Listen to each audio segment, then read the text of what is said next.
ამ კვირაში 3 მილიარდერი ერთ რამეზე შეთანხმდა და არც ერთ მათგანს ერთმანეთთან არც კი უსაუბრია. ბილ გეიტსმა თქვა, რომ ხელოვნურ ინტელექტს მხოლოდ 3 პროფესია გადაურჩება. ენერგეტიკის ექსპერტები, ბიოლოგები და პროგრამისტები. თუ შენი საქმე ამ სიაში არ არის, მაშინ მანქანა მას უკვე უკეთესად ასრულებს. იმავე დღეებში 300 მილიარდი დოლარის ღირებულების თავდაცვითი კომპანიის ხელმძღვანელი ალექს კარპი კიდევ უფრო შორს წავიდა. მან აღნიშნა, რომ მომავალი მხოლოდ 2 ტიპის ადამიანს აქვს. მათ, ვინც ხელით მუშაობს და მათ, ვისი ტვინიც სხვებისგან განსხვავებულად ფუნქციონირებს. კარპს სტენფორდის იურიდიული განათლება და გერმანიაში მიღებული ფილოსოფიის დოქტორის ხარისხი აქვს. ეს ყველაზე ელიტური დიპლომებია და მან ახლახანს ყველას ჩიხი უწოდა. შემდეგ ამერიკის ყველაზე დიდი ბანკის JP Morgan-ის ხელმძღვანელი ვაშინგტონის ფორუმზე გამოვიდა და ერთი წინადადება წარმოთქვა. ეს ყველაფერი ინტერნეტზე სწრაფად მოვა. ჯეიმი დაიმონმა არ იცის, შეძლებს თუ არა ხალხის საკმარისად სწრაფად გადამზადებას. კარპი ამას უბრალოდ არ ამბობს. მისი კომპანია სკოლის კურსდამთავრებულებს თვეში $5,400 უხდის,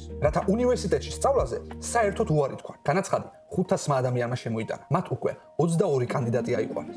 3 კაცმა, რომელთა საქმეც მომავლის შექმნა, ერთსა და იმავე მონაცემებს შეხედა და იმავე კვირაში ერთსა და იმავე დასკვნამდე მივიდა. ერთადერთი ღია კითხვა ის არის, მოხდა თუ არა შენი პროფესია ამ სიაში.